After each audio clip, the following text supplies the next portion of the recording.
ஓம் ஸ்ரீ குருப்பியோ நம. ஸ்ரீ மகாபரிவாஜனம். இன்றைக்கி தெய்வத்தின் குரல் பாகம் 5 சங்கர சரிதம் என்ற தலைப்பில் பெரிவா சொல்கிறத மேலே வாசிக்கிறேன். பக்கம் 452 ஆரம்பிக்கிறது. பொதுவாகவே லோக வழக்கில் கூட சிவஞானம் சிவயோகம் என்று சொல்வது போல விஷ்ணு ஞானம் விஷ்ணு யோகம் என்றில்லாமல் விஷ்ணு மாயை என்றே சொல்லும்படியாக தம்மை மாயாவி என்றும் லீலா வினோதன் என்றும் சொல்லும்படியாகவே மகாவிஷ்ணு வைத்து கொண்டிருக்கிறார்.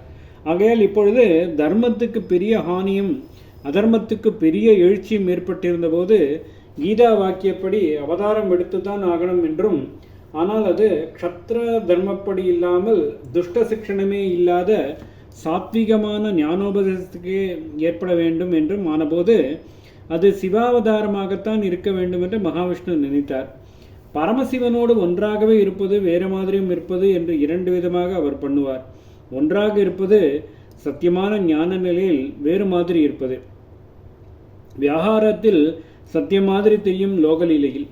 விஸ்வரூப தரிசனத்தின் போது பஷ்யமே யோகம் ஐஸ்வரம் என்று ஈஸ்வரனின் தன்மையை தம்முடையதாகவே ஒன்றுபடுத்தி சொன்னவர் கடைசி அத்தியாயத்தில் அவன் தனக்கு வேறுபட்டுள்ள மாதிரி ஈஸ்வரக சர்வபூதானாம் ருத்தேசே அர்ஜுன திஷ்டதி பிராமையின் சர்வபூதானி யந்திராரூடானி மாயையா தமேவ சரணம் கச்ச என்கிறார். எல்லாவற்றின் ஹிருதயத்திலும் ஈஸ்வரன் என்று ஒருத்தன் இருக்கிறான். மாயாசக்தியால் எல்லாவற்றையும் குடையிராட்டின பொம்மைகளைப் போல ஆட்டி வைத்துக் கொண்டிருக்கிறான். தமேவ தம் ஏவ அவனே சரணரை என்கிறார். ஒரு இடத்தில் மே என்று தன்னை ஒன்றுபடுத்தி சொன்னவர் இன்னொரு இடத்தில் தம் அவனை என்று பிரித்து சொல்கிறார். அப்படியானால் பிரித்தே வைத்து விடலாமா என்றால் அதற்கும் விடமாட்டேன் என்கிறார். இங்கே சர்வபூத ஹிருதயத்திலும் ஈஸ்வரன் இருக்கிறான் என்றவரே முன்னாடி விபூதி யோகத்தில் சர்வபூதாசயத்திலும் நான் ஆத்மாவாக இருக்கிறேன் என்றும் சொல்லியிருக்கிறார். அகம் ஆத்மா குடாகேச சர்வபூதாச்சய ஸ்திதக. ஆச்சயம் என்றாலும் ஹிருதயம் என்றாலும் ஒன்றேதான். ஹிருதய வாசியாக ஈஸ்வரனை சொல்லும் இடத்திலும் மாயையினால் ஆட்டி படைப்பதான தம்முடைய காரியத்தை அவன் செய்வதாகவே சொல்கிறார். இங்கே ஈஸ்வரனிடமே சரணாகதி பண்ணு என்றவர் 4 ஸ்லோகம் தள்ளி உபதேசத்தை பூர்த்தி செய்யும் போது என் ஒருத்தரிடமே சரணாகதி பண்ணு மாம் ஏக்கம் சரணம் விரஜக என்கிறார். இப்படி மாற்றி மாற்றி சொல்கிறியே என்றால் நான் ஒன்றும் மாத்தலை, மாம் ஏக்கம்னாலே இருக்கிறதே நான் ஒன்றுதான் என்ற அர்த்தம். அப்புறம் இந்த ஒன்றுக்கு வேறையாக எழுதி ஈஸ்வரன் நான் அவர் 2 பேரும் ஏகமான ஒரே பரமாத்மா தான். விளையாட்டு உசிக்காகத்தான் கொஞ்சம் மாத்தினா போலேயும் சொல்கிறது என்பார்.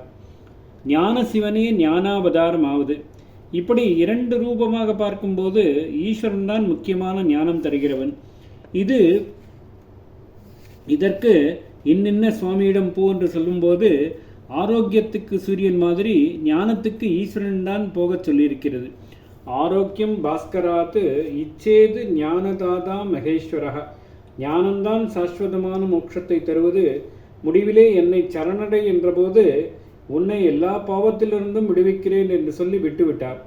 ஆனால் அதற்கு முன் ஈஸ்வரனை சரணடை என்றவர் அவனுடைய அனுக்கிரகத்தினாலேயே பரமசாந்தமான சாஸ்வத ஸ்தானத்தை அடைவாய் என்கிறார். அந்த ஸ்தானம்தான் ஞானத்தினால் பெறும் மோட்சம். தத் பிரசாதாத்து பராம் சாந்திம் ஸ்தானம் பிராப்யேஷி சாஸ்வதம். விஸ்வரூப யோக தரிசனத்தின் போது ஈஸ்வரன் ருத்ரனாக செய்யும் சம்மாரத்தை தம்முடையதாகவே காட்டியவர் முடிக்கிற அத்தியாயத்தில் அவன் தட்சிணாமூர்த்தியாக இருந்து செய்யும் ஞானமோட்ச பிரதானத்தை சொல்லி இது அவனுக்கே ஆன காரியம் என்று கொஞ்சம் வித்தியாசப்படுத்தினார் போல் காட்டினார். இப்பொழுது 72 துர்பதங்கள் கிளம்பிய போது இப்படி கொஞ்சம் பிரித்தார் போல ஞானத்துக்கென்றே இருக்கும் ஈஸ்வராவதாரமாக சம்பவிக்கட்டும் என்று நினைத்தார். ஆனால் இவர் சம்பவாமி யுகே யுகே என்று சொன்னதற்காக அவர் அவதாரம் செய்த அவஸ்தையெல்லாம் படுவார் என்றால் 2ம் ஒன்றுதான் என்று ஆகிறது. ஞானத்துக்காக அவதாரம் என்றால் கிரீட குண்டலமும் கௌஸ்துபமும் பீதாம்பரமுமாக தர்பார் நடத்தும் தாம் போவதை விட ஒரே சடையும் முடியுமாக ஸ்மசானத்தில் வஸ்திரத்தை எல்லாம் அவிழ்த்து போட்டோ அல்லது ஆலமரத்தின் கீழேயோ கண்ணை மூடிக்கொண்டு உட்கார்ந்திருப்பவர் போதுதான் பொருத்தம் என்று நினைத்தார். நாம் தான் இவ்வளவு அவதாரம் எடுத்தாச்சே, அவர் மட்டும் ஏன் சும்மா உட்கார்ந்திருக்க வேண்டும்? சிவனேன்று உட்கார்ந்திருக்கிறது என்று பேர் வாங்க வேண்டும். இந்த தடவை அவர் போகட்டும், நாம் ஒன்றுமே செய்யவில்லை என்றில்லாமல் அவருடைய காரியத்தில் கொஞ்சம் சகாயம் செய்வதற்காக அம்சரூபத்தில் அவருக்கு ஒரு சிஷ்யராக வேண்டுமானால் போகலாம் என்று நினைத்தார். ஆச்சாரியாளுடைய 4 முக்கிய சிஷ்யர்களில் ஒருவரான பத்மபாதாச்சாரியாலை மகாவிஷ்ணுவின் அம்சம் என்று சங்கர விஜயங்களில் சொல்லியிருக்கிறது. பரமசிவனுக்கு ஈசானன், ஈஸ்வரன், சதாசிவன் என்றெல்லாம் பெயர். ஸ்ருதியிலேயே சகல வித்தியைகளுக்கும் தெய்வம் ஈசானன், சர்வபூதங்களுக்கும் அவனே ஈஸ்வரன் என்றெல்லாம் சொல்லி அவன் எனக்கு மங்கள சிவமாக இருக்கட்டும் என்று பிரார்த்தித்து கொண்டு அப்படிப்பட்ட சதாசிவனை ஓம்காரமான ஆத்மஸ்வரூபமாக அத்வைத பாவனையில் அனுசந்திப்பதோடு முடித்திருக்கிறது.